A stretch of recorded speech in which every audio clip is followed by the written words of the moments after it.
she cared for Ruth, and then she helped her marry another person so that Ruth would have support. And then that did trickle down to Naomi, but it was very sacrificial on her part. I agree. I love that, Ruth's the protagonist. Ruth is the one that we all focus on. The book's named after her. You do most churches or Bible studies, it's 4 chapters, 4 sessions, and they're chock full of wealth in terms of wisdom. But how much time do we spend on Naomi? It's worth a deep dive. You're going to see her in heaven. Like, it is worth getting to know this lady who not only lost what Ruth lost, but lost more than that in quantity. And not just quantity.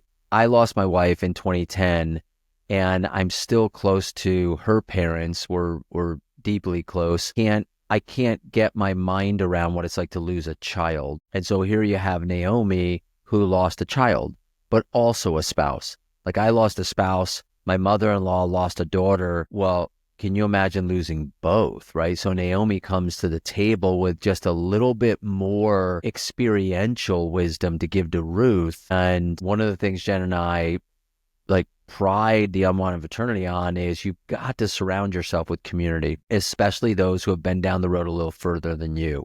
And that seems to be what Naomi is doing here is, hey, Ruth, I'm no better than you. I've just been through this a little bit more, lived life a little bit longer.